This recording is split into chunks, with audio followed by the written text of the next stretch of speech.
할렐루야. 주일 사부 예배 나올 성도님을 축복하면서 우리 은혜의 자리에 우리 성도님들을 초청합니다. 우리 모두는 예수 그리스도의 보혈의 능력이 있음을 기억해야 할 것입니다. 정말 신비하고 오묘하게도 예수님의 보혈은 능력이 있습니다. 우리의 모든 수치와 또 불결함에서 정케하시는 능력이 예수 그리스도의 보혈의 그 능력이 있습니다. 우리의 모든 죄를 사하시고 하나님 앞에 의롭게 하실 수 있는 능력이 있습니다. 그리고 그 능력이 오늘 우리의 삶에도 여전히 유효한 줄로 믿습니다. 우리 모든 죄 사슬에서 건져내시는 그 능력이 있는 줄로 믿습니다. 그 보혈의 능력이 오늘 삶 가운데, 우리 삶 가운데 임하시면 우리가 새롭게 변화될 줄로 믿습니다. 이 보혈의 능력이 우리의 삶 가운데 부어지기를 이 시간에 간절히 소망하면서 먼저 기도하면서 주 앞에 나아가기 원합니다. 다 같이 기도하겠습니다. 능하신 아버지 하나님, 예수의 보혈의 능력이 있음을 믿습니다. 예수 그리스도의 그 보혈의 능력이 있음을 우리가 기억합니다. 그 십자가의 그 능력을 우리가 붙듭니다. 주여, 우리를 불쌍히 여기시고 우리에게 다시 한번 주의 능력을 부어 주시옵소서. 주의 보혈로 깨끗게 하여 주시옵소서. 우리의 더러운 죄악들을 다시 한번 주의 보혈로 깨끗하게 씻어주시고 주님 앞에 나아갈 수 있는 아버지 하나님, 주님 원하시는 그 모습대로 나아갈 수 있도록 은혜 더하여 주시옵소서. 우리의 모든 죄를 사하시고 하나님 앞에 의롭게 설 수 있는 그 보혈의 능력을 의지합니다. 오늘 귀한 예배를 통하여 다시 한번 주의 그 보혈의 능력을 경험하는 귀한 예배가 되기를 간절히 소원합니다. 우리의 삶 가운데 임하셔서 그 보혈의 능력이 나타나게 하시고 우리의 삶이 변화되게 하시고 우리 입술로만 주님을 예배하며 우리의 겉모습만 주님 앞에 있는 것이 아니라 우리의 속사람이, 우리의 삶이, 우리의 모든 언행이 주님을 기쁘시게 할 수 있는 믿음의 사람으로 변화시켜 주시옵소서. 이 보혈의 능력이 이 예배 가운데 부어지기를 간절히 소원합니다. 홀로 영광 받아 주시옵소서.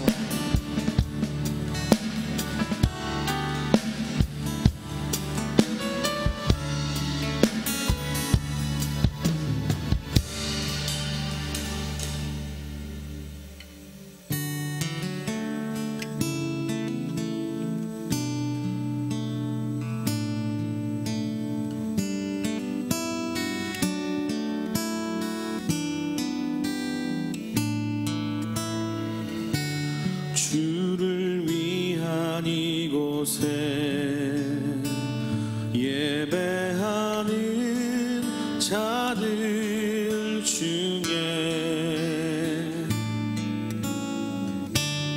그가 찾는 이 없어 주님께서 슬퍼하시네.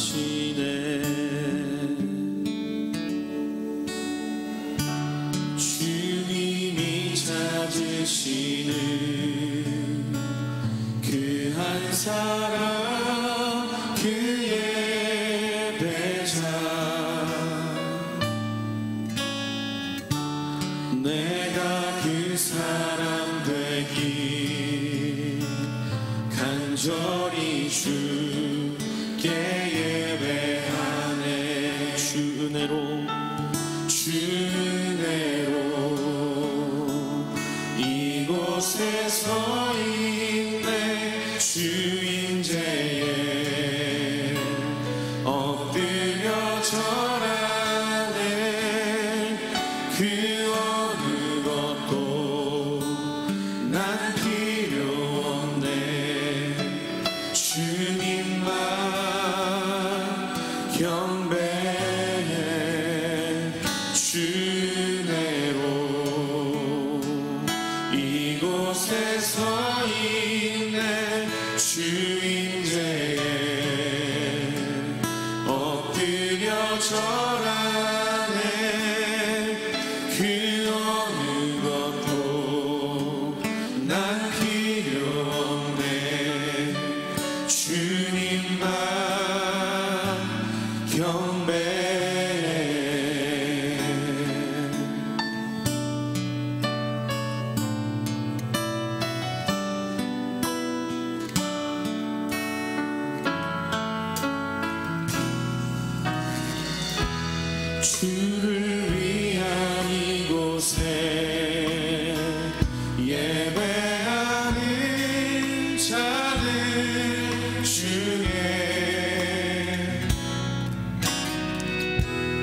그가 찾는 이 없어 주님께서 슬퍼하시네.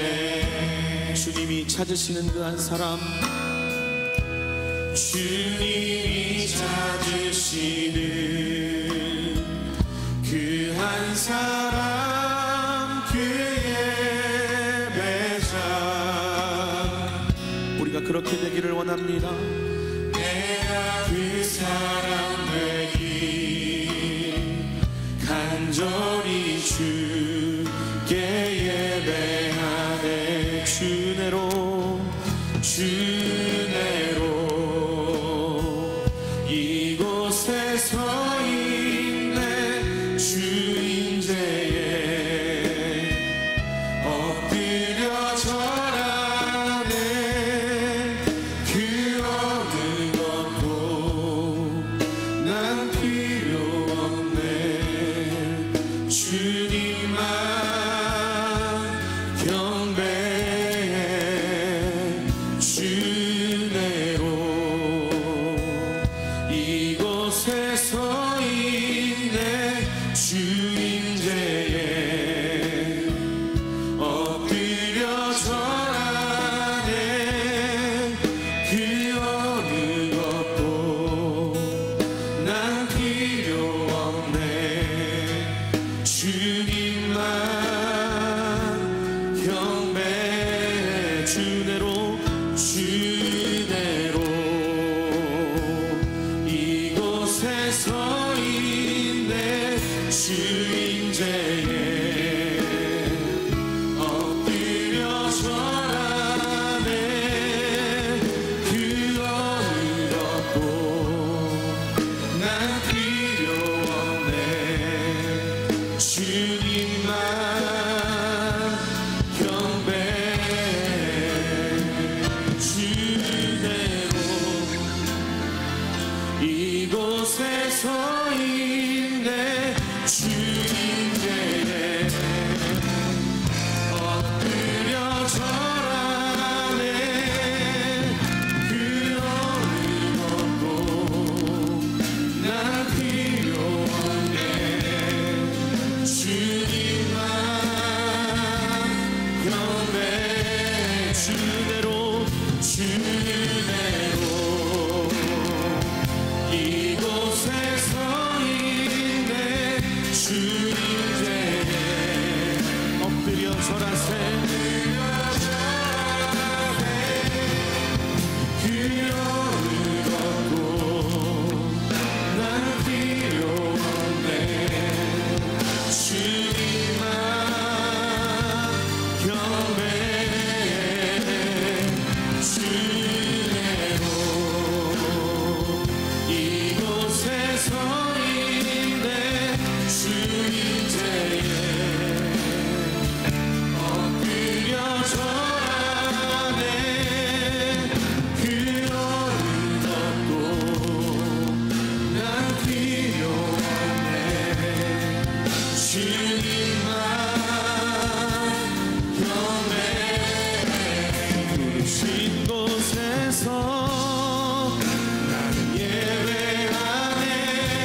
상황에도 나는 예배하네.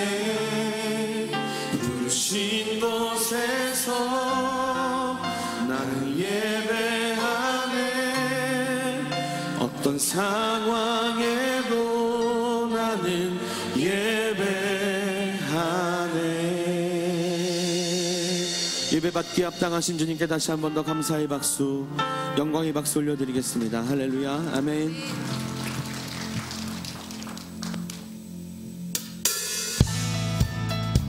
다 함께 자리에 일어나셔서 주님께서 우리의 삶을 다스려 주옵소서라고 함께 다시 한 번 더 찬양하며 나아가면 좋겠습니다.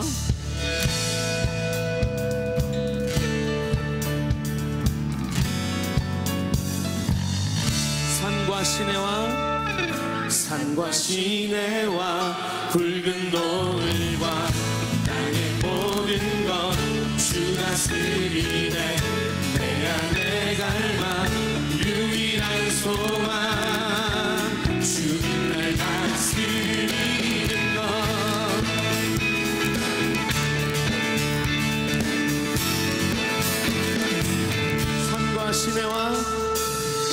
산과 시내와 붉은 돌과 나의 모든 것 주 다스리네. 내 안에 갈망 유일한 소망 주는 날 다스리는 것. 주 오셔서 통치하소서. 헛된 나의 꿈 어둠 거두사 내 모든 것 다 드리니 오셔서 다스리소서.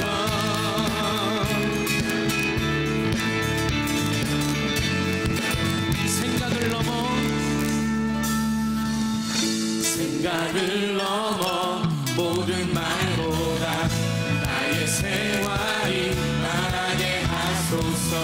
세상 그 어떤 것보다 소중한 내 주님만이 되시를 주 오셔서 통치하소서.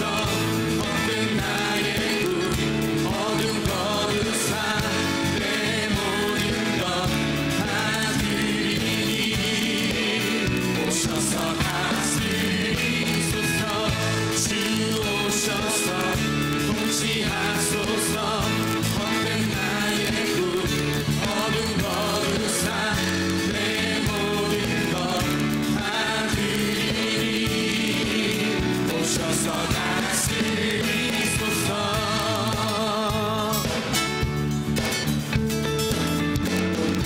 한 번 더 고백합니다. 생각을 넘어 모든 말보다 나의 생활이 말하게 하소서. 세상 그 어떤 것보다 소중한 내 주님만이 되시를 주 오셔서 통치하소서.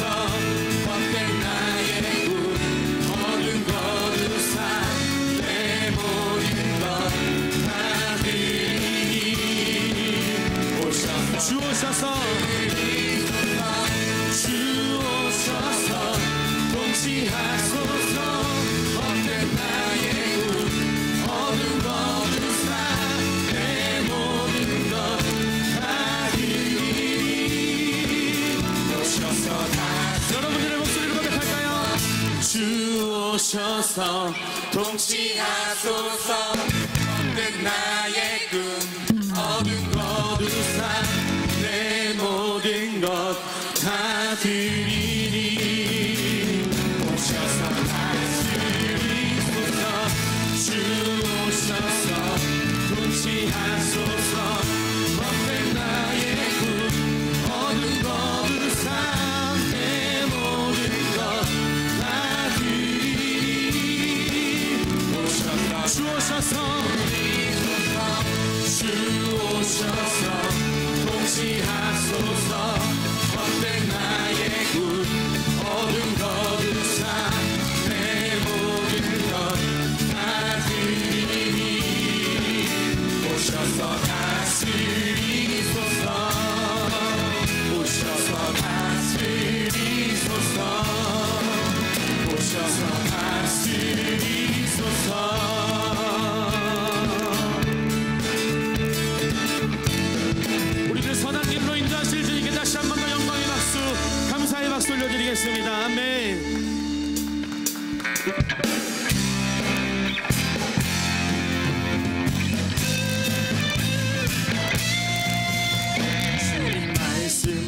말씀하시면 내가 나가리라.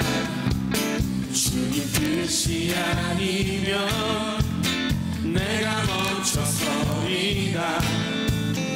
나의 가고 서는 것 주님 뜻에 있으니 오 주님 나를 이끄소서.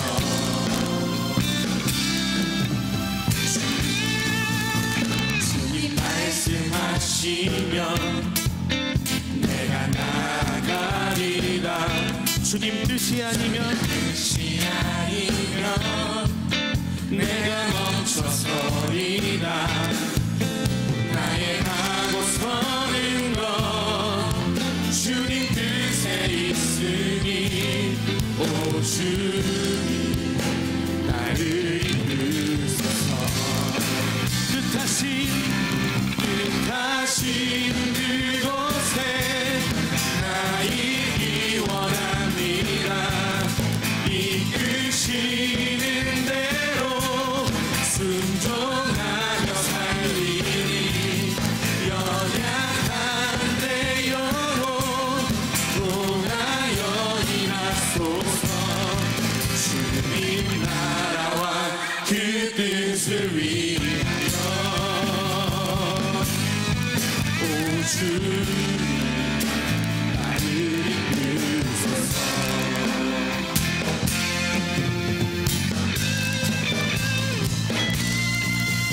주님 말씀하시면 내가 나가리라. 주님 뜻이 아니면 내가 멈춰서리라.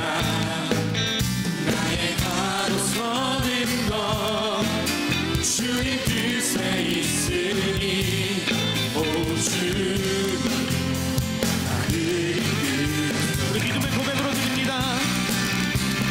뜻하신 그곳에 나 있기 원합니다.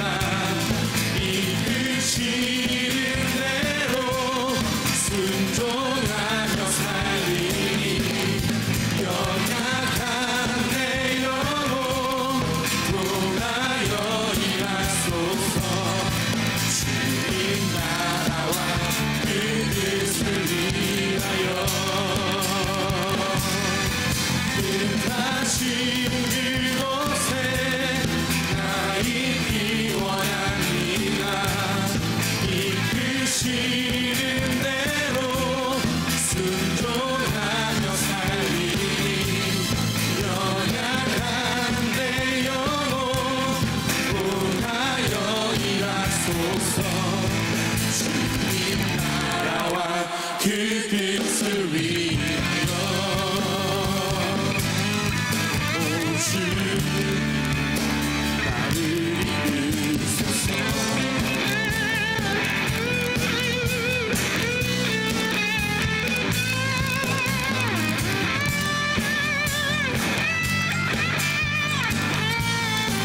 뜻하신 그곳에 나 있기 원합니다. 이끄시는 대로 순종하며 살리니 연약한 내 영혼 통하여 일하소서. 주님 나라와 그 뜻을 위하여 뜻하신 그곳에 나 있기 원합니다. 이끄시는 대로 순종하며 살리니 연약한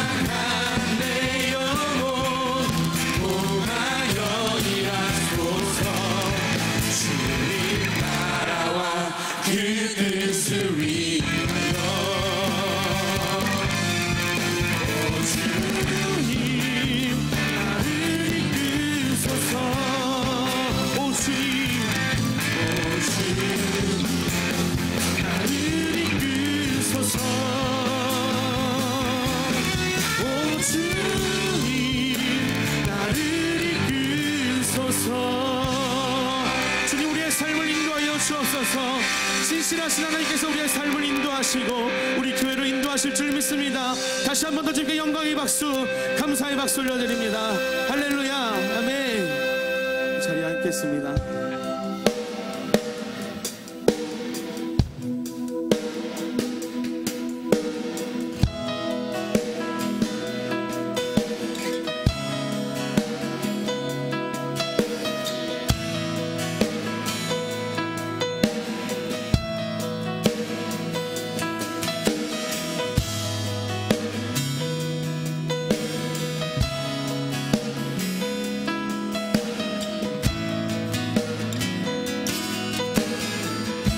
내게로부터 눈을 들어 내게로부터 눈을 들어 주를 보기 시작할 때 주의 일을 보겠네.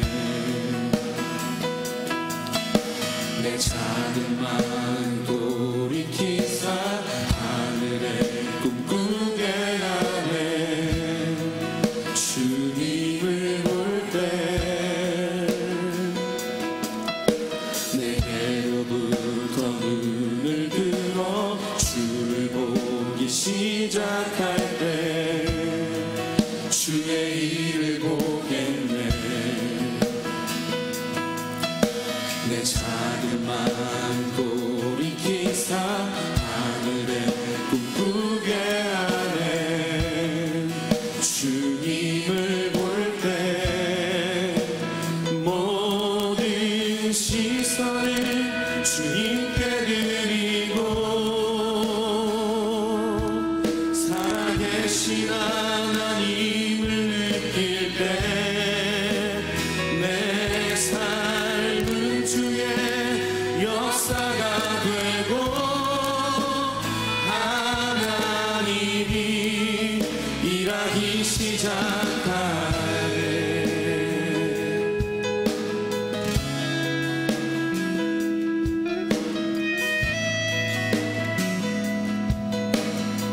성령이 나를 변화시켜 성령이 나를 변화시켜 모든 두려움 사라질 때 주의 일을 보겠네. 황폐한 땅 가운데서 주님 마음 알게 되리. 주님을 볼 때 모든 시선을 주님께 드리고 살아계신 하나님을 느낄 때 내 삶은 주의 역사가 되고 하나님이 일하기 시작하네. 모든 시선을 주님께 드리고 살아계신 하나님을 느낄 때 내 삶은 주의 역사가 되고 하나님이 일하기 시작. 모든 시선을 주님께 드리고 모든 시선을 주님께 드리고 전능하신 하나님을 느낄 때 세상은 주의 나라가 되고 하나님이 일하기 시작하고 모든 시선을 주님께 드리고 살아계신 하나님을 느낄 때 내 삶은 주의 역사가 되고 하나님이 마지막으로 한번 더 고백합니다. 모든 시선을 주님께 드리고 전능하신 하나님을 전능하신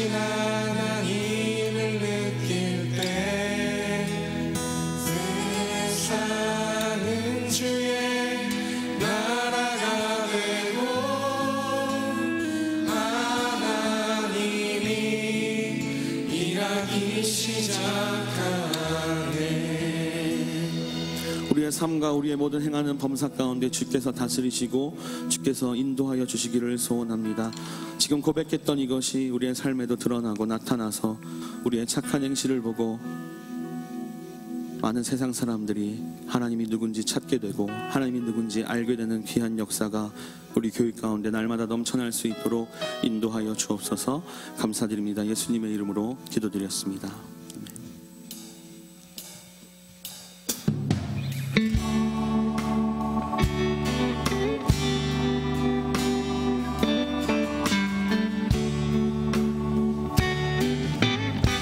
내게 있는 모든 것을 내게 있는 모든 것을 아낌없이 바치네. 사랑하고 의지하여 주만 따라가네. 주께 드리네.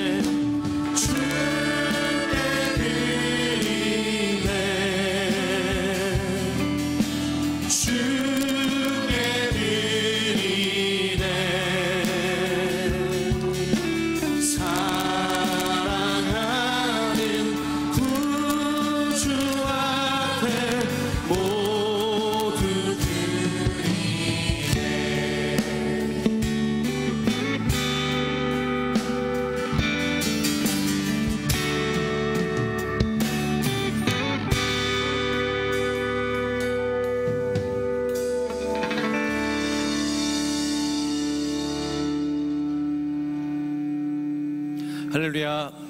우리 사부 예배 나오신 성도님들 다시 한번 환영하고 축복합니다. 우리 옆사람 인사하겠습니다. 잘 나오셨습니다. 우리 한 번 더 인사할 때 예수님의 보혈이 능력입니다. 예수님만 의지합시다. 네, 아멘. 이번 주 수요 오전 예배 말씀은 달라스 침례 신학대학교 총장이신 닥터 라이트 목사님께서 전해주십니다.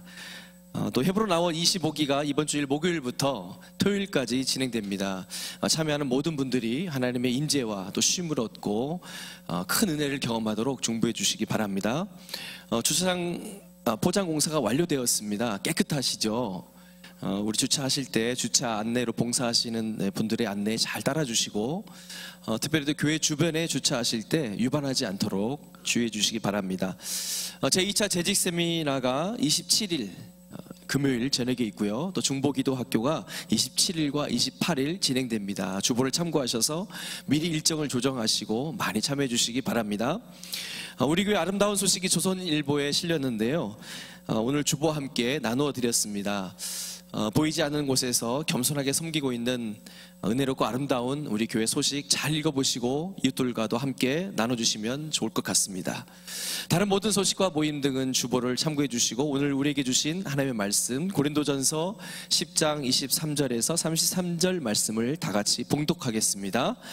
모든 것이 가하나 모든 것이 유익한 것이 아니요 모든 것이 가하나 모든 것이 덕을 세우는 것이 아니니 누구든지 자기의 유익을 굳지 말고 남의 유익을 구하라. 무릇 시장에서 파는 것은 양심을 위하여 묻지 말고 먹으라. 이는 땅과 거기 충만한 것이 주의 것임이니라. 불신자 중 누가 너희를 청하매 너희가 가고자 하거든 너희 앞에 무엇이든지 차려놓은 것은 양심을 위하여 묻지 말고 먹으라. 누가 너에게 이것이 재물이라 말하거든 알게 한 자와 및 양심을 위하여 먹지 말라. 내가 말한 양심은 너희의 것이 아니요 남의 것이니 어찌하여 내 자유가 남의 양심으로 말미암아 판단을 받으리요. 만일 내가 감사함으로 참여하면 어찌하여 내가 감사하다는 것에 대하여 비방을 받으리요. 그런즉 너희가 먹든지 마시든지 무엇을 하든지 다 하나님의 영광을 위하여 하라. 유대인에게나 헬라인에게나 하나님의 교회에나 거치는 자가 되지 말고 나와 같이 모든 일에 모든 사람을 기쁘게 하여 나의 유익을 굳지 아니하고 많은 사람의 유익을 구하여 저희로 구원을 얻게 하라. 아멘. 이 시간 우리 담임 목사님께서 하나님의 영광을 위하여라는 제목으로 말씀 전하실 때 큰 은혜 받으시기 바랍니다.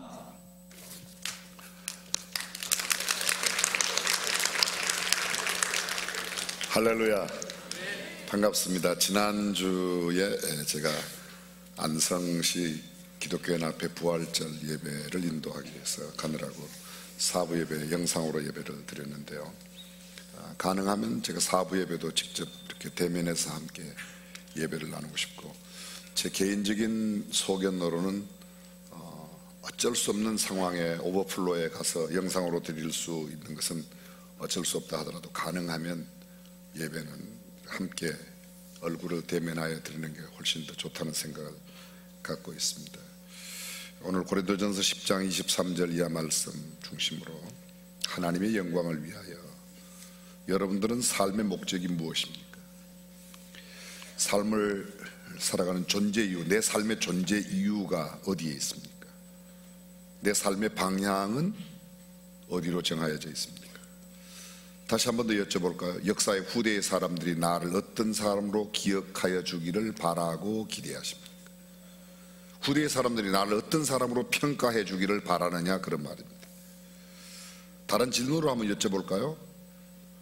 어떻게 그렇게 열심히 사십니까? 대부분의 사람들이 돈을 벌려고, 돈 벌어서 뭐 하시려고 그렇게 많이 벌려고 하십니까? 부자 되려고. 부자 돼서 뭐 하시는데요? 두 가지의 답이 있습니다. 첫째는 나는 부자가 되어 편안히 먹고 쉬고 마시고 즐거워하고 그렇게 나를 즐기는, 엔조이하는 삶, 나 중심의 삶을 살려고 하는 사람이 있습니다. 또 한 부류의 사람은 내가 그렇게 돈을 모아 부자가 된다면 선한 일, 착한 일, 남을 돕는 일, 나누고 베푸는 일을 하겠다고 합니다. 언젠가 말씀드렸지만 한국 사람들에게 당신이 돈을 벌면 하고 싶은 일이 뭐냐고 물었더니 70%가 남을 돕는 데 쓰겠다고 합니다. 그러나 실제로 우리가 남을 돕는 일에 쓰고 있는 사람은 10%도 안 됩니다. 우리의 생각과 우리의 삶의 괴리가 바로 거기에 있습니다. 왜 그렇게 공부를 열심히 하십니까? 좋은 대학 가려고. 왜 그렇게 좋은 대학을 가려고 그럽니까? 연봉 많이 주는 직장에 가려고. 연봉을 많이 받아서 뭐 하냐고요? 또 답이 나옵니다. 내가 잘 먹고 잘 입고 부유하고 편안하게 살기 위해서 이기적인 삶의 목적을 가지고 있는 사람이 있는가 하면, 내가 열심히 좋은 대학에서 많은 것을 배워 돈을 많이 벌게 된다면 나누고 돕고 베풀고 구제하고 봉사하고 섬기고 예배당도 짓고 선한 영향력 있는 삶을 살기 위해서 그렇게 한다고. 전자는 이기적인 삶이고 후자는 이타적인, 남을 위하여 살아가는 삶입니다. 성경은 한 걸음 더 나가서 이렇게 말합니다. 너희는 먹든지 마시든지 무엇을 하든지 다 하나님의 영광을 위하여 하라고 그렇게 말씀하고 있습니다. 단순히 남을 위한 삶을 넘어서서 하나님의 영광을 위한 삶이라고 말합니다. 그렇습니다. 우리가 가정을 꾸미고 졸업 후에 좋은 직장에 다니고 지위와 명성을 얻는 것, 그건 단기간의 목표입니다. 이렇게 말할 수 있을 겁니다. 대학을 들어가기 위해서는 나는 수능 점수를 이만큼 올려야 되고, 이건 목표예요. 그러나 그렇게 해서 이룬 내 목표가 쌓여서 내 인생을 궁극적으로 무엇을 위하여 사느냐 하는 것은 목적의 문제입니다. 쉽게 말하면 가고자 하는 방향성, 추상적인 수준이지만 무엇을 위하여 살겠다는 것은 인생의 목적인 부분이죠. 그래서 무엇 것들은, 이런 것들은 하지 않고 이런 것들을 하며 살겠다는 방향성이 나오는 겁니다. 목표는 달성하고자 하는 바를 구체적 수준으로 이루기 위한 중간 과정의 단순한 기준, 그것을 목표라 그렇게 말합니다. 여러분, 오늘 설교의 제목이 하나님의 영광을 위하여입니다. 지금부터 500년 전, 그러니까 정확하게 501년 전이죠. 1517년 마르틴 루터가 종교개혁을 일으킬 때 소위 잔 칼뱅이나 얀 후스나 이런 마르틴 루터 종교개혁자들이 부르짖었던 개혁의 5대 깃발이 있습니다. 5대 깃발, 5대 모토, 5대 슬로건, 뭐 여러 가지 표현으로 말합니다. 그게 뭐죠? 5가지. 첫 번째, 라틴어로 표현해서 졸라 스크립투라, 성경입니다. 오직 성경, 스크립처가 저기서 왔습니다. 두 번째, 졸라 그라티아, 오직 은혜입니다. 오직 은혜로. 세 번째, 졸라 피데, 오직 믿음입니다. 피데. 그 다음에 네 번째, 졸루스 크리스토스, 크리스토스인데 오직 그리스도, 요새 우리 표현으로 말하면 오직 예수라는 겁니다. 마지막 솔라 졸리데오 글로리아. 데오라는 말은 데오스 하나님이에요. 오직 하나님의 영광을 위하여 for the glory of God. 그렇습니다. 왜 이런 5대 깃발이 생겨났죠? 당시까지 있었던 캐톨릭이 부패했습니다. 성경의 권위보다 성경을 해석하는 교황이 훨씬 더 권위 있고 교황의 해석이 성경 본문보다 더 우선되었습니다. 그래서 나오는 게 여러분이 아시는 교황무옷을, 교황은 오류가 없다. 성경도 교황의 해석에 따라서 해석이 된다는 겁니다. 사람을 숭배했습니다. 마리아를 숭배하고 성인이나 성자를 숭배 사상, 그리고 심지어는 성자의 그림을 그려냈던 동방교에서는 성화 숭배 사상까지 생겨났습니다. 성경은 나 외에 어떤 다른 신도 두지 말라고 그랬는데, 그래서 성경 말씀에 위배된 이런 것들이 없으니까 오직 예수님에게만, 오직 하나님의 영광을 위해서만 이런 믿음 이외에는 구원의 방법이 없습니다. 누구든지 율법의 의로서는 구원을 얻을 만한 육체가 성경은 없다고 말하는데, 구원을 받으려고 하면 믿고 행해야 된다고 행함을 강조하기 시작했습니다. 성경은 이렇게 말합니다. 누구든지 행위로 말미암아 구원을 얻은 사람이 한 사람도 없다. 성경은 그렇게 말합니다. 뿐만 아닙니다.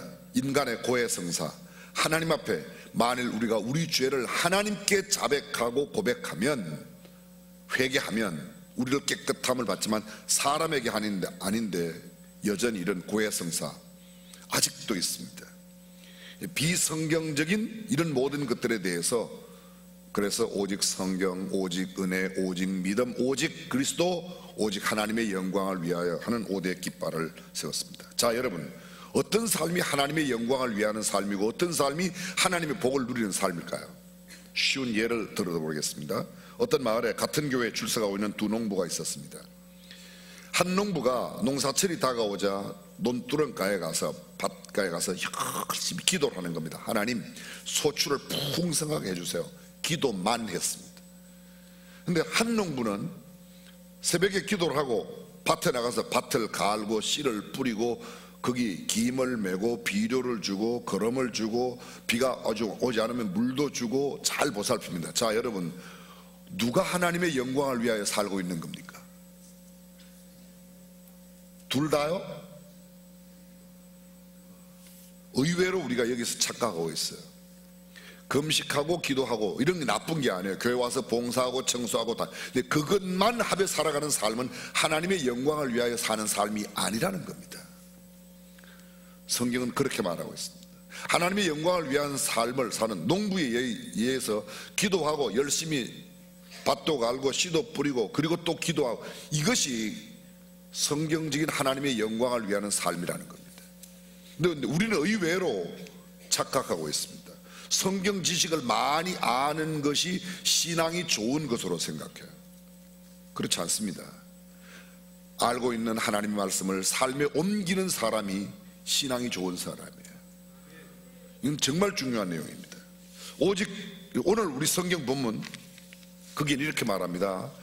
너희가 먹든지 마시든지 무엇을 하든지 다 하나님의 영광을 위하여 하라. 이 고린도전서는 바울의 제2차 전도 여행 때 고린도에서 고린도 교회를 세워 얼마 동안 머물렀죠? 고린도에? 목사, 그걸 왜 묻냐? 네가 그냥 이야기할 건데 1년 6개월이야. 그리고 고린도에서 1년 6개월 머문 다음에 옮겨갔어요. 어디로요? 에베소로 옮겨갔습니다. 에베소에는 얼마 동안 있었어요? 3년간 있었어요. 바울의 전도 여행 기간 중에 가장 오래 머물렀던 데가 에베소입니다. 그리고 고린도예요. 2차 전도 여행 때 고린도와 에베소에서만 무려 4년 반을 있었습니다. 근데 1년 반 고린도 교회를 세우고 에베소로 옮겼는데, 에베소 교회를 개척하고 거기서 두란노 서원에서 말씀도 전할 때 고린도 교회 소식이 들려옵니다. 고린도 교회에 문제가 많이 발생했습니다. 그 대표적인 문제가 오늘날 교회가 안고 있는 문제와 같은 문제. 첫 번째가 파당의 문제예요. 그리스도파, 게바파, 아볼로파 이런 파당이 교회 내, 요사이로 말하면 무슨 목사파, 무슨 김장로파, 이장로파, 집사파 이런 식으로 파당이 생겨났던 겁니다. 송사 문제가 생겼습니다. 교인끼리 소송을. 누가 법정에 많이 갔느냐가 그들의 인품이 괜찮은 사람이라고 생각했어요. 이혼을 누가 많이 하였느냐가 더 괜찮은 사람이라고 생각했어요. 고린도전서 5장 1절에 누가 그 아비의 아내를 취하였다 하면, 아비의 아내를 취하였다 뭐예요? 결혼하고 이혼하고 결혼하고 이혼하다 보니까 아버지가 결혼할 때가 이혼한 여자를 아들이 똑같이 사는 거예요. 그런데 성경에 보십시오. 고린도전서 5장에 그렇게 되어 있는데, 고린도전서 1장 1절에 보면 그리스도 안에서 성도로 부르심을 받은 자들에게 보낸 편지가 고린도전서예요. 그러면 고린도 교회 내에 그런 사람들이 있었다는 거예요. 이해가 되시죠? 왜 그런 사람들 있냐? 그런 사람들을 내어 보내라. 그들의 육신은 멸하고 영혼은 주의 날에 구원을 받기 위함이다. 영혼은 구원받아요. 그들의 그 육신은 버림을 받는다. 이런 문제가 있었습니다. 은사 문제, 성찬의 문제, 부활의 문제, 음행의 문제, 비판, 하나님을 시험하고 하나님을 원망하는 문제, 특히 우상의 제물의 문제가 있습니다. 고린도 시장에 나오는, 고린도 저작을에 나오는 모든 고기들은 아크로폴리스, 소위 도시 언덕 마을에서 제우스 신에게 고기를 잡으면 먼저 제사를 드리고 그 제사를 드렸던 고기가 시장에 나와서 팔려나가는 겁니다. 그럼 고기를 먹는다는 건 뭐예요? 우상의 제물을 먹는 거예요. 근데 성경은 오늘 이렇게 말합니다. 너희가 그런 거 아무것도 끓임이 없이 먹을 수 있다 이거예요. 제사 음식을 먹을 수 있다는 건 오늘 쉽게 말하면, 그런데 누가 그거 제사 음식인데 왜 그걸 왜 먹느냐고 해서 시비를 걸면, 다시 말하면 그것을 먹는 것을 보고 그 사람이 시험에 든다면 고기를 먹지 말라는 겁니다. 고린도전서 8장에서는 이렇게 말합니다. 사도 바울이 내가 고기 먹을 수 있어. 그런데 만약 내가 고기 먹는 것 때문에 사람이 시험에 든다면 나는 평생 고기를 먹지 않겠다. 무슨 말입니까? 남의 유익을 위해서, 내 유익을 위해서 남을 무시하는 삶을 살지 않고 다른 사람에게 유익이 된다면, 다른 사람에게 누를 끼치는 일은 하지 않겠다, 그런 말입니다. 이것이 오늘 본문에 나와 있는 그런 문제입니다. 본문의 내용을 정확하게 다시 한번 정리해 보겠습니다. 그런즉 너희가 무엇을 하든지, 먹든지 마시든지 무엇을 하든지 다 하나님의 영광, 뭐든지 다 할 수 있는데 궁극적인 목적은 뭐예요? 하나님의 영광을 위하여 하라는 겁니다. 하나님의 영광을 위하여 아주 좋은 예가 있습니다. 1412년 프랑스의 바르동 레미에서 태어난 잔다크라고 하는 소녀의 이야기입니다. 잔다크는 19살에 화형으로 처형을 당합니다. 근데 14살 때 잔다크 아마 소설을 읽으신 분이 계실 거예요. 근데 실화인데 잔다크가 14살 소녀 때 남장을 하고 프랑스와 영국의 전쟁에 나갑니다. 100년 전쟁이라고 들어보셨나요? 프랑스와 영국의, 잉글랜드하고 프랑스의 전쟁에 영국이 자꾸, 잉글랜드가 프랑스를 들어와서 프랑스를 계속 괴롭힙니다.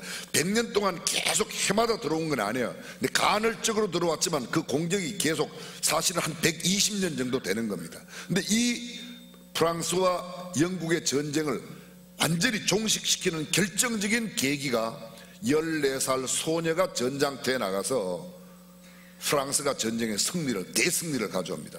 그리고 그 전쟁의 승리 이후에 마지막 전쟁에 되어서 프랑스는 자기의 땅을 찾고 나라를 회복하고 영국은 완전히 물러가게 되면서 100년 전쟁이 끝나게 되는 겁니다. 그래서 지금도 프랑스의 가장 큰 민족의 영웅 가운데 한 사람이 19살밖에 살지 않았던 잔다크가 그렇습니다. 잔다크는 신령한 체험을 해요. 우리 식으로 말한다면 은사 체험을 하고 성령 체험을 하고 환상을 보고 음성을 듣고 그렇게 합니다. 근데 14살 그가 남장을 하고 전쟁에 나가라고 하는 하나님의 음성을 듣고 나가서 한 손에는 말고삐를 잡고 한 손에는 성경을 들고 말 위에서 달리며 외칩니다. 하나님의 영광을 위하여, 프랑스를 위하여. 그가 전쟁에 나가면서 아무 의도가 없습니다.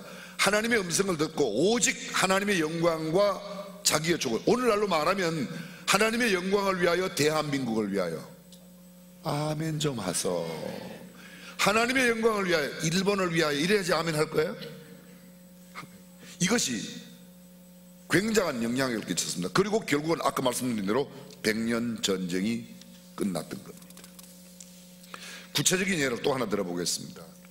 2002년도 여러분이 아마 잘 아시는, 저도 뭐 알고 있습니다만, 이영표 선수요. 지금은 축구 해설가예요. 이영표는 어릴 때부터 축구가 꿈이었습니다. 축구 선수가 되는 게 꿈이었습니다. 프로 선수가 되고 국가대표가 되고 유럽의 프리미어 리그에서 가장 발빠른 선수로 어떻게 저렇게 작은 체구의 동양인이 그런 경쟁력을 갖고 있느냐. 덩치 큰 사람에게도 밀리지도 않고 굉장히 발재간둥이로 또 부지런한 선수로 아주 정평이 났습니다. 그는 열심히 축구하고 독실한 그리스도인이었습니다. 2002년 한국 월드컵 때 본선 딱 시작되는 이틀 전에 다리가 고장이 났습니다. 다리를 다쳤어요. 종아리를 근육이 다쳤습니다. 의사의 진단을 받았더니 3개월 동안 운동을 못한다는 거예요. 이영표 선수 당시 하나님을 원망하기 시작합니다. 내가 얼마나 준비해 왔는데, 그리고 하나님의 영광을 위해서 얼마나 내가 이걸 하겠다고 했는데 왜 이렇게 다리 다치냐. 하나님 이럴 수가 있습니까? 그래도 신앙이 있으니까 성경을 읽습니다. 욥기를 읽다가 하나님의 음성이 자기 마음속에 이렇게 들려오는 거예요. 너 진짜 내 영광을 위해서 뛰려고 했냐? 너를 위해서 뛰려고 했냐? 가만히 생각해 보니까 말만 하나님의 영광을 위해서 뛴다고 그랬지, 내가 훌륭한 선수로 나를 나타내기 위해서 뛰려고 했던 자신을 발견하게 됩니다. 그리고 하나님 앞에 무릎을 꿇고, 하나님 잘못했습니다. 제가 정말 잘못했습니다. 하나님 앞에 자복하고 자백하고 회개를 합니다. 근데 당시에 히딩크 감독이 포기하지 않는 겁니다. 특별한 전담 피지컬 트레이너를 그에게 붙여서 치료를 가합니다. 근데 그 일이 있고 난 이후에, 그런 회개하고 기도하고 있고 난 후에 기적같이 다리가 나아요. 그래서 걷지도 못하던 날을 걷기 시작합니다. 아니, 걷는 정도가 아니라 포르투갈 경기에 그가 출전을 합니다. 승리했습니다. 그리고 운동장에서 무릎을 꿇고 진짜 하나님 앞에 영광 돌리는 기도를 드립니다.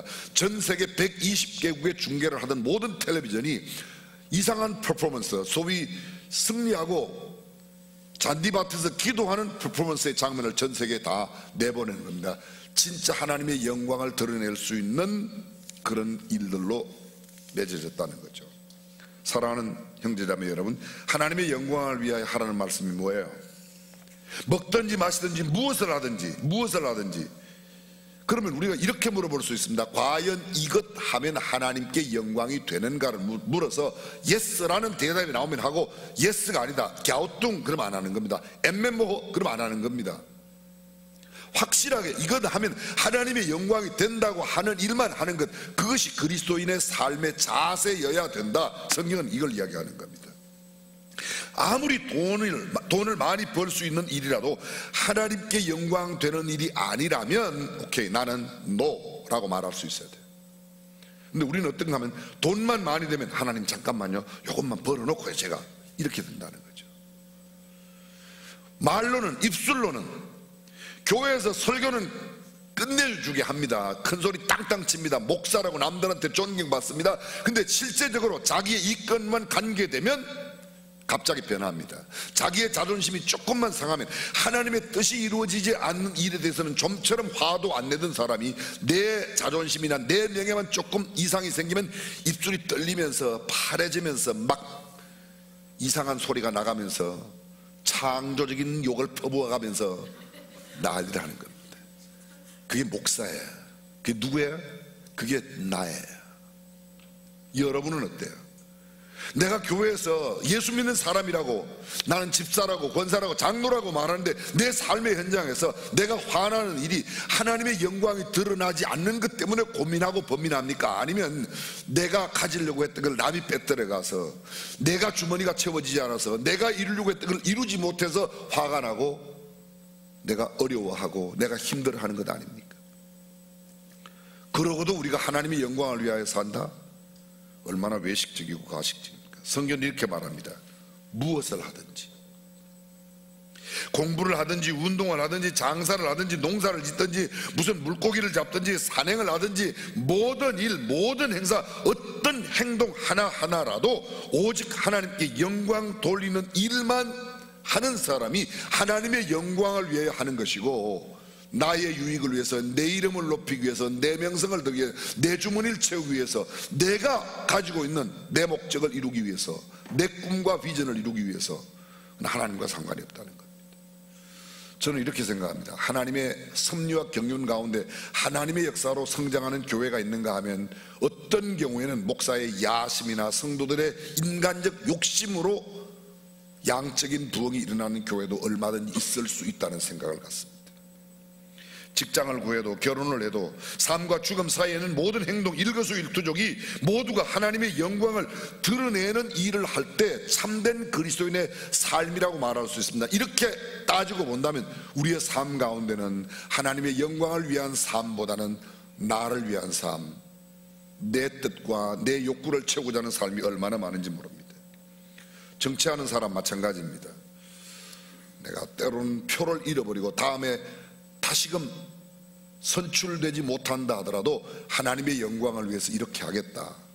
경제활동도 마찬가지입니다. 문화, 예술, 모든 사회복지활동, 교육, 입대, 연애, 결혼, 심지어는 임종, 죽음까지도 내가 이렇게 죽어서 하나님께 영광이 된다면 기꺼이 죽겠다. 그러나 구차하게 내 생명을 유지하기 위하여 하나님의 영광을 가리우는 그런 일은 하지 않겠다. 그것이 우리의 삶의 태도가 되어야 한다는 것이죠. 우리의 범사가 하나님의 영광을 위하여 살아가는 축복된 역사가 있기를 주님의 이름으로 축원합니다. 세계 최고의 3대 성악가, 그러면 두말할 것 없이 루치아노 파바로티, 플래시도 도밍고, 그리고 호세 카레라스, 우리가 그렇게 알고 있습니다. 물론 이미 파바로티는 세상을 떠났습니다.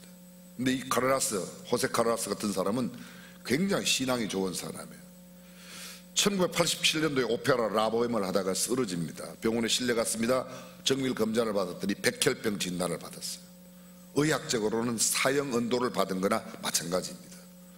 하나님 앞에 매달립니다. 원래 신앙인이니까 더욱 하나님, 정말 그동안 나를 위해서, 너무 내 이름을 높이기 위해서, 유명한 성악가 내 이름 카레라스를 알리기 위해서 노래 부르다, 앞으로는 그렇게 노래 부르지 않겠지만 하나님이 만약 기회를 다시 주신다면 정말 하나님을 위하여, 또 남을 위하여, 하나님의 영광을 위하여 살겠습니다. 그런데 기적같이 병이 낫게 돼요. 노래를 부르러 가는 겁니다.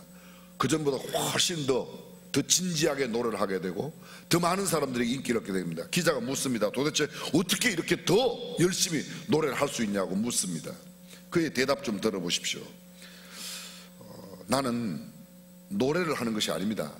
하나님께서 나의 생명을 더 연장시켜 주신 데 대한 감사를 노래로 하나님께 올리는 것이지 무대에 노래하러 올라가는 게 아니라는 거예요. 지금 노래해요. 그런데 노래를 하는 게 아니고 뭐예요? 하나님께서 내게 베풀어 주신 은혜에 대한 감사의 보답으로 찬양을 드리는 그런 마음으로 노래를 한다는 겁니다. 그는 세계적인 명성과 실력으로 하나님의 영광을 위하여 사는 사람으로 완전히 바뀌어졌습니다. 신학자 가운데 헨리 아이언사이드라고 하는 사람이 있습니다. 어릴 때 그는 구두방에서 일하는 소년이었었어요. 근데 구두방 주인이 구두를 이렇게 만드는데요, 수제화 구두를 만드는데요, 비싼 구두든 싼 구두든 상관없이 구두 하나 만드는데 온 혼신의 힘을 다 기울이는 거예요. 이 어린 이 구두방 심부름 많은 아이언사이드가 묻습니다. 주인님, 이건 값싼 신발인데 왜 이렇게 정성을 많이 들입니까? 비싼 신발이고 비싼 그 구두를 맞췄을 때는 당연히 그렇게 만들지만 값싼 구두 왜 그렇게 정성을 많이 들이냐고. 그때 이 구두방 주인이 이렇게 말합니다. 나는 값싼 구두를 만드는 거, 값비싼 구두를 만드는 게 아니라 내가 만드는 이 신발을 예수님이 신는다고 생각하고 구두를 만든다는 데는 거예요. 이 아이언사이드 마음속에 충격을 받습니다. 대부분의 사람들은 돈만큼, 요거는 5,000원짜리니까 5,000원짜리만큼, 요거는 5만원짜리니까 5만원짜리만큼의 일을 하는데 이 친구는 그렇지 않는다는 거예요. 이 구두방 주인은 내가 얼마짜리든 상관없이 내가 만드는 신발은 예수님이 신는 신발이라고 생각하면서 만드니까 사람들이 되는 겁니다. 성경은 이렇게 말합니다. 신실한 믿음으로 사는 사람들은, 하나님의 영광을 위하여 사는 사람들은 내게 들어오는 것이 무엇인가가 아니라 남들이 어떤 영향을 받는가, 어떤 생각을 하게 되는가에 더 신경을 많이 쓴다는 겁니다. 기독교 소교리문답, 소위 요리문답이라고도 말하는 첫 번째 그 문답서의 1번 문제가 뭔가 하면 인생의 첫 번째 목적이 무엇이냐, 사람의 첫 번째 목적이 무엇인가. 정답은 이것입니다. 사람의 첫째 목적은 하나님을 영화롭게 하며 영원토록 그를 즐거워하는 것이다. 하나님을 영화롭게 하며 그를 즐거워하는 거예요. 하나님을 영화롭게. 그 다음에 내가 즐거운데 내가 하나님을 즐거워하는 거예요. 돈이 되어서 명예가 높아져서 남들이 알아줘서가 아니라 내가 하나님을 내 하나님으로 모시는 것이 내 기쁨으로 살아가는 것, 그것이 인생의 첫 번째 목적이에요. 두 번째 문제, 소요리 문답 2번 문답은 이겁니다. 하나님을 영화롭게 하며 영원토록 그를 즐거워하는 방법을 우리에게 지시하시려고 하나님께서 우리에게 주신 법, 방법이 뭐냐? 정답, 하나님을 영화롭게 하고 그를 즐기는 방법을 우리에게 지시해 주시는 유일한 법칙은 구약과 신약의 66권 말씀이라는 겁니다. 다시 말하면 하나님을 영화롭게 하고 하나님을 기뻐하는 삶의 가장 근본은 하나님의 말씀대로 사는 것입니다. 하나님의 말씀대로 사는 것만이 하나님을 영화롭게 하고 하나님을 내가 기뻐하는 삶을 살 수 있다, 그런 말입니다. 그렇습니다. 하나님의 영광을 위하여 살아가는 것이 인생의 존재 목적이에요. 그런데 존재 목적대로 살지 못하면 그런 존재는 있어야만 하죠. 자, 시계의 존재 목적이 뭐예요?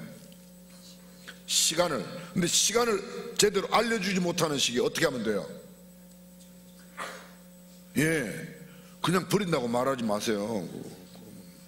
고쳐보고 못 고치면, 도저히 안 되면 만든 공장에 가서 고치고, 만든 공장에도 안 가고 그냥 버릴 수 없다는 거죠.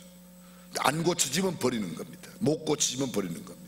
인생의 목적은 하나님을 영화롭게 하는 거예요. 근데 하나님을 영화롭게 하는 인생의 존재 목적을 이루지 못하면 그 인생은 존재 목적을 이루는 하나님을 영화롭게 하는 삶으로 바뀌든지 아니면 쓰레기통에 넣어야 된다는 거죠. 근데 우리는 그렇게 생각하지 않아요. 맨날 내 목적을 위해서, 내 뜻을 위해서, 내 이익과 내 주머니를 위해서 살면서도 입술로는 하나님의 영광을 위해서 산다고. 한국 사람이 돈을 벌면요 70%가 뭐라고요? 남을 위해서 살겠다고. 실제로 내가 돈 가진 사람이 남을 위해서 사는 삶을 살아가는 사람은 10%가 안 돼요. 답을 쓸 때는 나는 돈을 벌면 남을 위해서 산다고 다 이렇게 쓰는데 실제로 행동하며 사는 것은 10%가 안 된다는 거죠. 무슨 말이에요?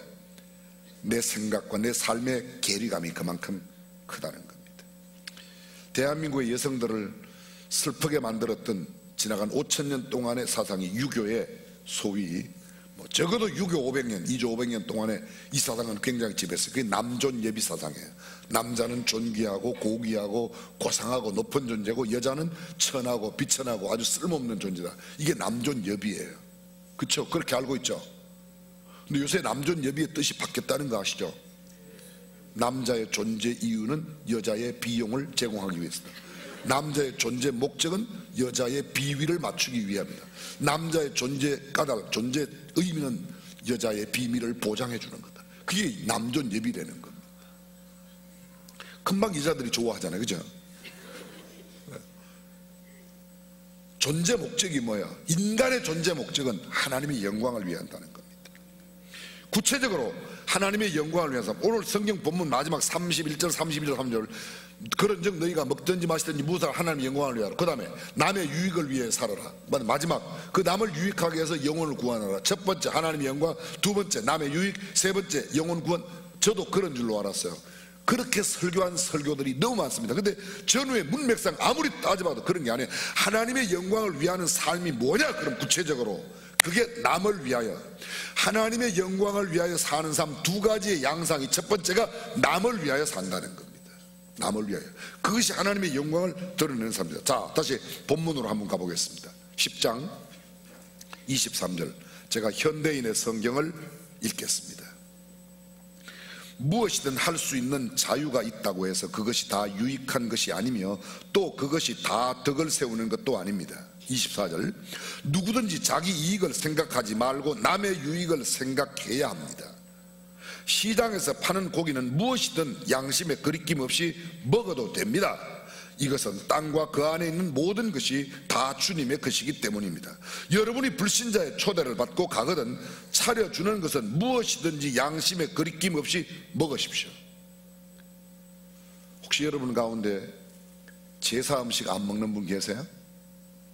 어디 혹시 여러분들이 소풍 이런 데 가면 절에 안 가는 분 계세요? 아마 수년 전인데요, 목사님들 일행이 저 전라도 화엄사 맞아요? 거기 갔어요. 근데 사람들이 절 안에 너무 풍경이 좋으니까 절 안에 가자고 그랬더니 목사님 한 분이 난 절은 죽어도 안 가, 절대 안 가. 목사님들 사이에 의견이 갈렸어요. 야, 뭐 어떠냐, 들어가자. 나는 안 가, 너네끼리 가. 서로 갈라지기는 싫어서 거기 들어가도 괜찮다고 생각하는 다 다른 사람들이 한 사람, 나는 절대 안 들어가. 그러면 안 들어갔다는 거예요. 내가 들어갈 수 있어요. 그런데 내가 들어가는 것을 이상하게 여기는 그 친구 때문에 우리 모두가 다 안 들어갔다는 겁니다. 우리는 우상의 제물 먹을 수 있어요. 제사했던 음식 먹을 수 있어요. 그죠? 안 먹어요, 여러분 가운데? 안 먹는 사람 강제적으로 먹이진 않습니다, 저도. 그러나 그 사람이 이거 제사 음식인데 왜 목사가 제사 음식을 먹지? 그러면 제사 음식 먹는 걸 보고 이 사람이 시험에 든다면 나는 평생 안 먹겠다는 거예요. 결국은 뭐예요? 하나님의 영광을 위하는 삶은 남에게 덕이 되고 유익이 되도록, 내가 하는 행동 때문에 남에게 피해가 된다면, 남이 시험에 든다면 나는 안 하겠다는 겁니다. 이것이 하나님의 영광을 위한 기본 삶. 계속해서 보십시오. 27절, 여러분이 불신자의 초대를 받고 가거든 차려주는 것은 무엇이든지 양심에 거리낌 없이 먹으십시오. 그러나 누가 여러분에게 그 음식이 우상에게 바쳐졌던 것이라고 하거든 말한 사람과 그의 양심을 위하여, 말한 그 사람의 양심을 위해 먹지 마십시오. 그것이 하나님의 영광을 위한 거라는 겁니다. 우리가 반드시 알아야 되는 중요한 내용이 있습니다. 남을 위한 삶을 살 때, 내가 돈을 벌려고 사업을 하는 사람하고 남의 유익을 위해서 사업을 하는 사람하고 누가 돈을 많이 벌까요? 근데 사람들은 내가 돈을 벌겠다고 사업을 해야지 돈을 많이 버는 줄 알아요. 헨리 포드 자동차 왕입니다. 어떻게 그가 성공했는가, 어떻게 그렇게 돈을 많이 벌었는가, 그 대답을 제가 그분이 세 가지로 해요. 첫 번째, 가장 값싼 자동차를 만들겠다. 두 번째, 가장 편안한 차를 만들겠다. 세 번째, 가장 안전한 차를 만들겠다. 차를 사려고 하는 사람에게 가장 값싸고 가장 안전하고 가장 편한 차를 만들겠다. 그러니까 사람들이 그 차를 자꾸 사서 돈을 벌게 됐다는 겁니다. 돈을 벌기 위해서 가장 저렴한 재료로 가장 비싸게 만들어서 판다고 돈 버는 게 아닙니다. 죄송합니다. 여러분 가운데 아시는 분, 수원에 처음 생겼던 백화점이 수원백화점이에요. 그 수원백화점이 생기기 전에 그곳에 음식점이 있었어요. 기억나세요? 화춘옥이라고 들어보셨나요? 그 집이 수원갈비가 유명하게 된 그 원조집이 그 집이에요. 근데 이 주인이 무지무지 짠돌이에요. 아주 짠돌이에요. 아주 돈 벌려고 아주 작심을 하고 음식은 적게 주고 종업원들은 너무 심하게 부르는 겁니다. 근데 그 집에 종업원이, 이상한 종업원이 있어요. 그 집 망하라고 고기를 덤성덤성 썰어준 거예요. 갈비도 2개로 잘라줄 걸 하나로 덤성. 그렇게 사람들이 막 매 터지게 모여갖고 그래서 부자가 된 거예요, 그 집이.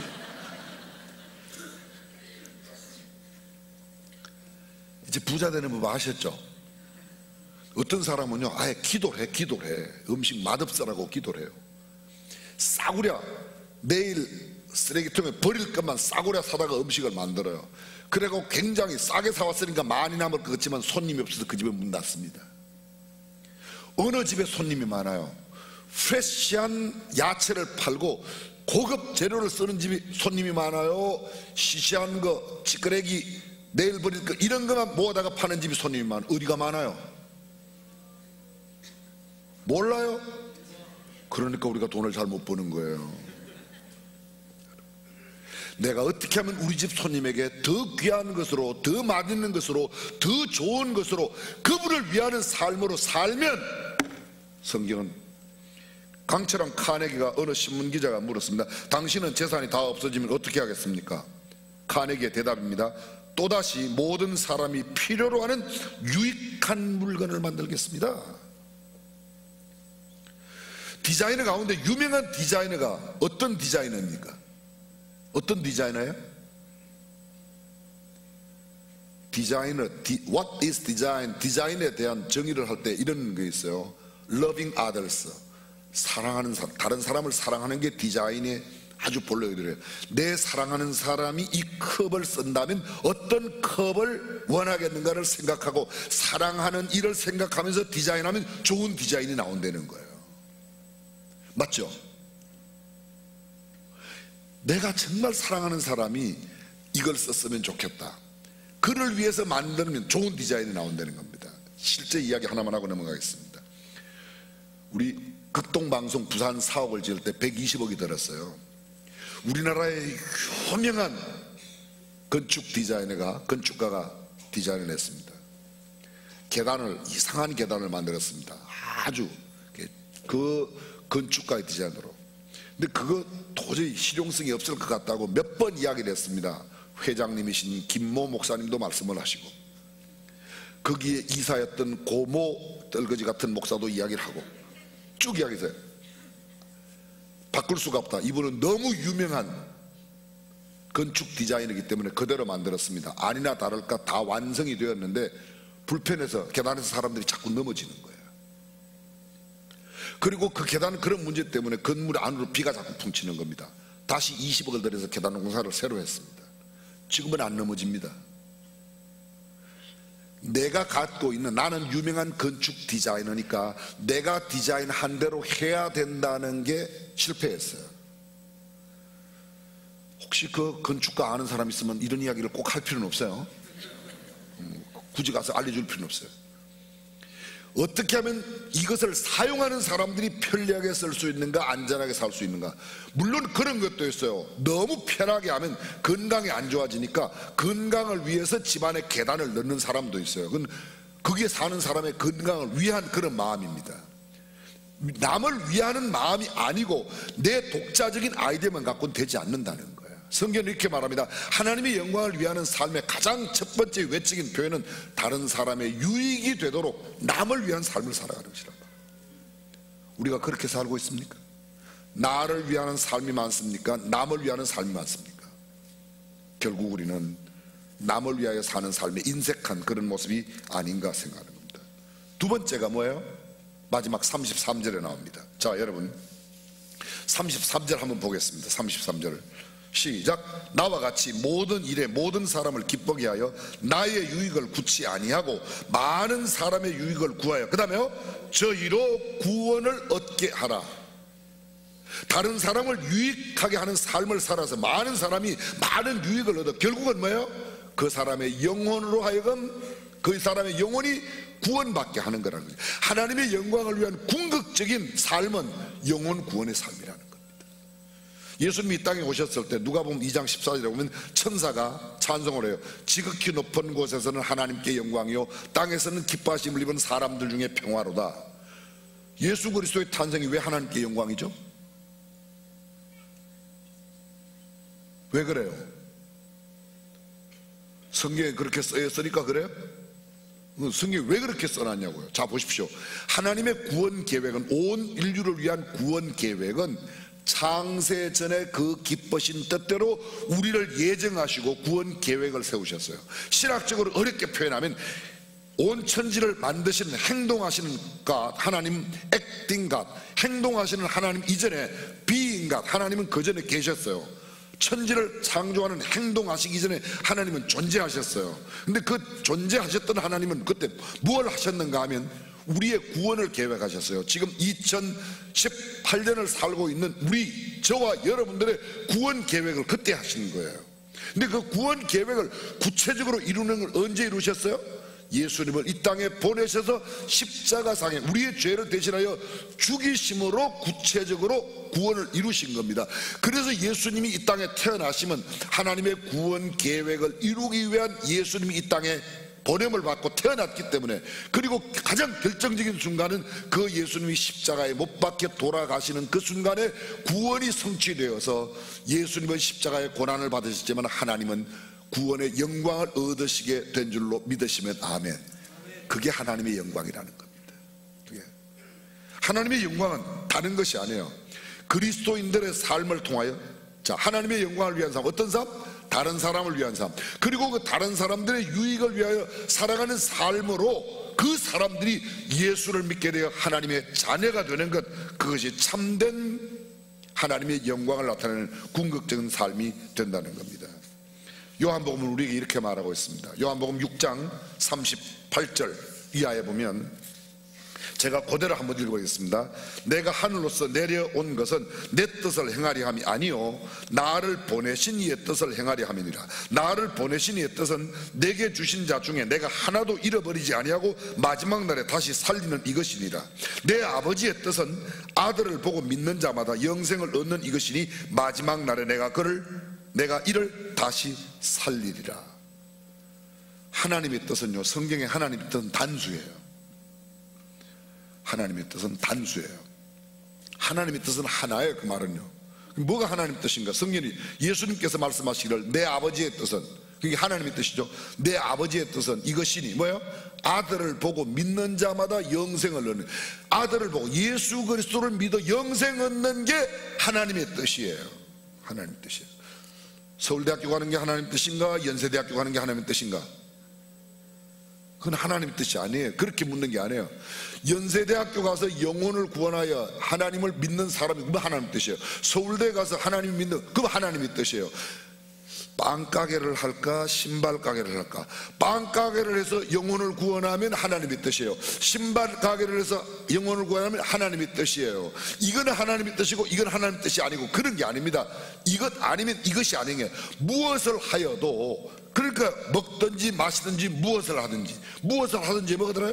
빵가게를 하든지 신발 가게를 하든지 노트 장사를 하든지 무슨 이발소를 하든지 상관없다는 거예요.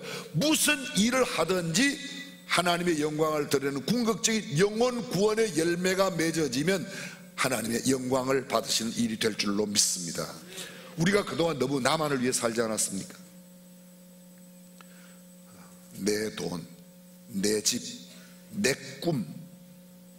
근데 정말 이제는 하나님의 영광을 위해서 다른 사람들에게 유익을 주고, 그리고 한 영혼이라도 더 구원하는 삶을 살아가는 삶, 그것이 궁극적으로 하나님의 영광을 드러내는 삶이라고 성경은 말하고 있습니다.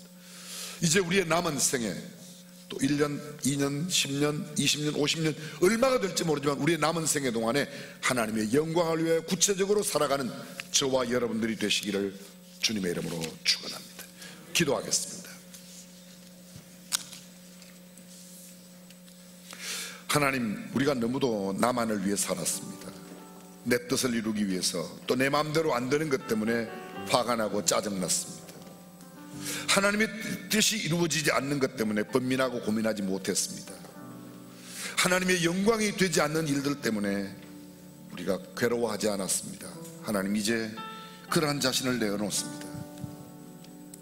때로는 내가 손해가 나고 내 마음대로 안 되어도 이 일이 남의 유익을 위한 일이라면 기꺼이 감당하는 우리가 되게 하여 주옵소서.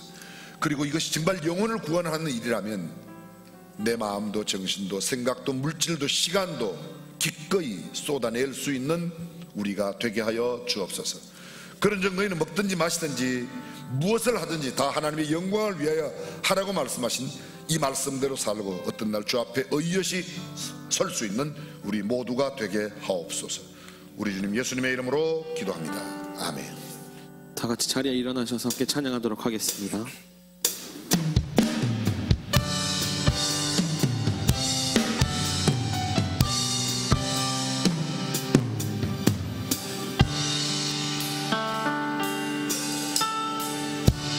내 눈 주의 영광을 보내, 내 눈 주의 영광을 보내, 우리 가운데 계신 주님, 그 빛난 영광 온 하늘 덮고 그 찬송 온 땅 가득해.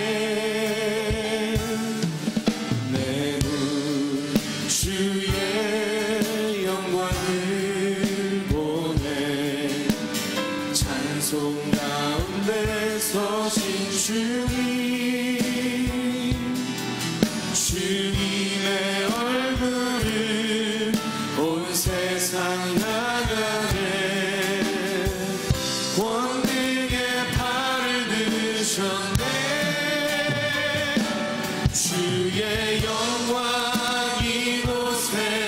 가득해 우린 선의 주님과 함께 찬양하며 우리는 전진하리 모든 열방 주볼 때까지 모든 열방 주볼 때까지 모든 열방 주볼 때까지 우리 주 예수 그리스도의 은혜와 하나님의 무한하신 사랑과 성령님의 감동 감화 교통 충만하심이 이제는 더 이상 나를 위하여 사는 사람들이 아니라 하나님의 영광을 위하여 남의 유익을 구하고 그들의 영혼을 구원하는 일에 초점을 맞추어 살기로 다짐하는 모든 믿음의 권속들과 사랑하는 자녀 저들의 생업 가운데 그리고 우리 조국 대한민국 온 백성 가운데 영원토록 함께 하시기를 간절히 축원하옵나이다. 아멘.